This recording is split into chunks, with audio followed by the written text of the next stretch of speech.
Hello, it's Sunday, and I am working on my Spinners, which is my first quarter UFO project with Crazy Moose Fabrics for my challenge. Um, but I'm doing it as Quilt As You Go, so I'm working on that now, and I wanted to share that information with you as to how I'm going about doing that. So I've gotten my blocks. My blocks are quilted. They're 10.5 inch unfinished. I've made joining strips, and that is these. So these are 1 inch wide and 10.5 inch long. And I decided to make it so that the green is in there, and then the white goes down. So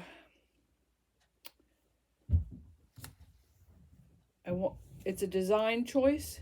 I could have made it where it was white all the way down, but I decided not to do that. So these are the ones that I've finished so far. And this is the front, okay? And then this is the back.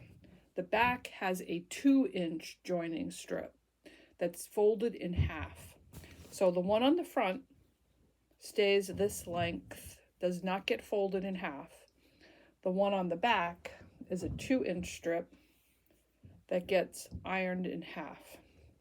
So you have a finished edge. So when you're doing this on the block, you sew this straight onto the back or the front, because it can be done either way, and then this strip gets put on the front. So it looks like that. So the next block is going to be joined to this by you're going to be putting right sides together .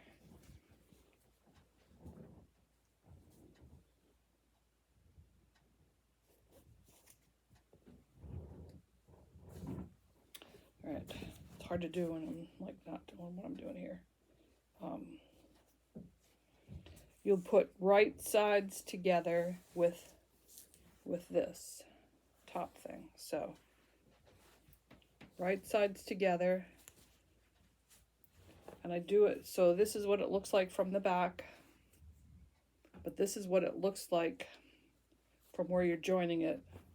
So you're going to be sewing on the next block. You're going to be sewing to this joining strip.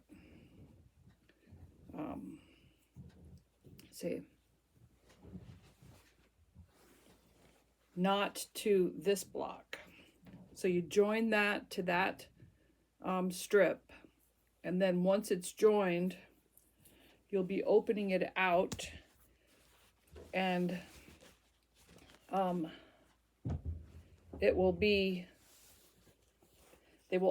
your back pieces will actually nest. It'll actually nest in there like that. And then you'll be folding this over like that and sewing it down. Now I sewed mine down with going stitch in the ditch from the front.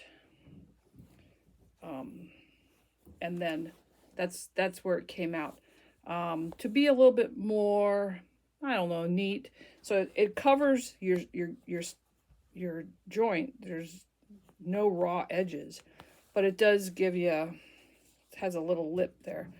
So hand sewing that down would make it a little bit more, so I don't know, would look nicer if it was hand sewn down. But I did not do that for this one, because that'll take longer, and I'm trying to get this done by the end of March. I need to get it done by the end of March. I'd like to get it done this month. I'm going to probably, when I do my Callie & Co., I'll probably hand stitch the binding down on those. And I still might do hand stitching on there so I don't have that edge. Do that later. But anyway, that is how you do the quilt as you go. So you've quilted all these blocks how you wanted them, and then you're joining them. So, and then you'll do the same, except for you'll have a strip all the way down here when you're joining the rows. So hopefully that helps you with knowing how this is working. So this is where I am. I've done 3 blocks I've sewn together, and this is row 1. I've identified my blocks and rows. And I printed out on the computer and then cut apart. And I'm also, after I get the joining this joining strip here, I decided to also like continue that quilting line there for both of those. So I will continue that. I have an example of one that I have made. This was my first one that I did, and I used orphan blocks. I will hold this up back here so you can see it better.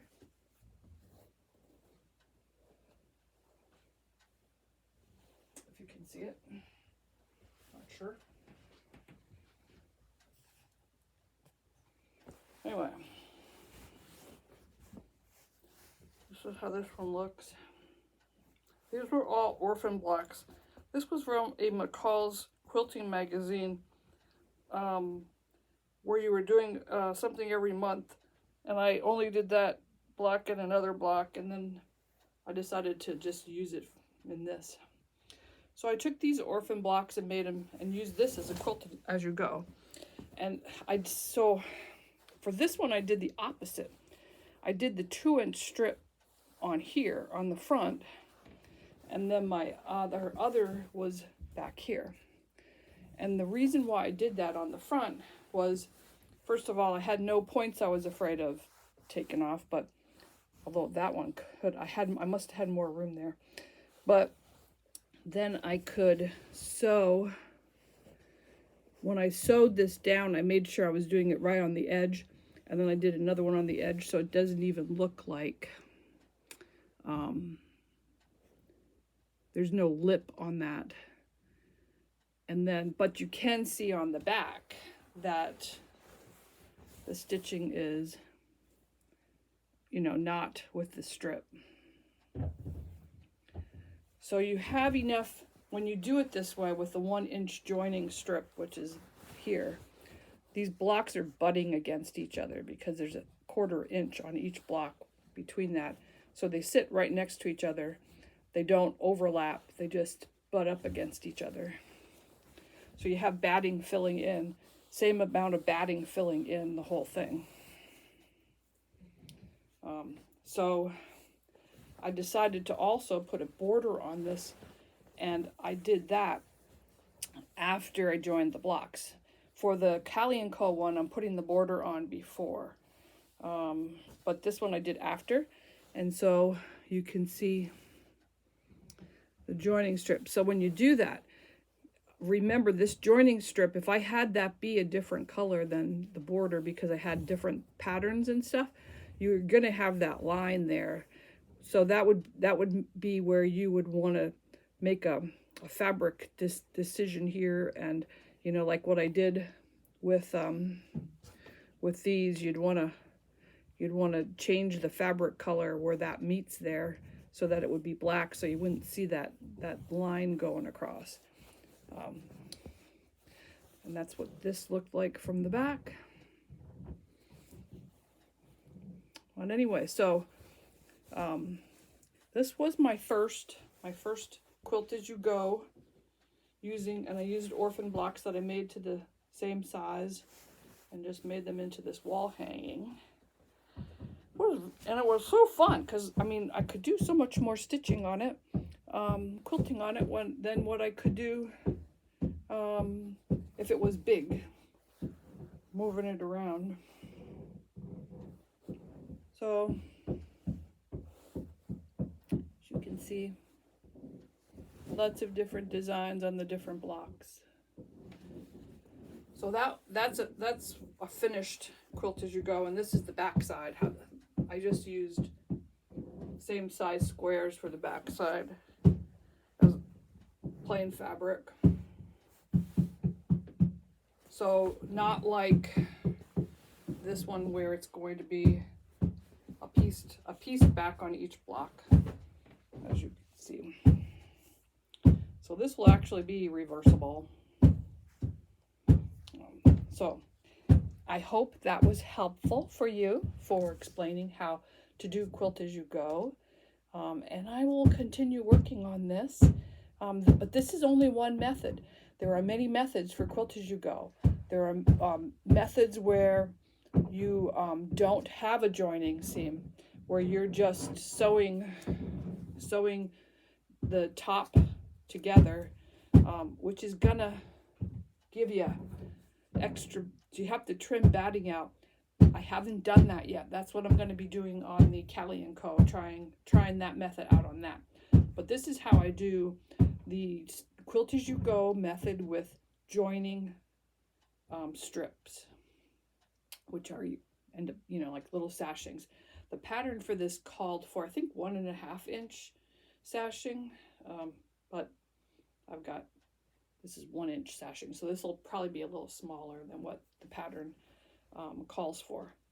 Anyway, so there, I hope that was helpful. There's books on this, and there's other tutorials on this that are much better than what I'm showing you. But there's also ways you actually make wide, you can make wide sashing and then adding in more batting in there and everything, and then stitching the back with another strip. Very, very many methods of joining your blocks for Quilt As You Go, and adding sashings in it, wider sashings than, not as narrow as this. But this is what I'm doing with this one. So I hope you enjoyed my little show and tell on where I am with this. I'm having fun and experimenting with it because I've not tried doing one like, like this. And then when I do the row joining strip, I'm going to add a little bit of this light green in here for right in the center of these green blocks. So we'll see how that turns out. All right, have a great day, and I will talk to you later. Bye.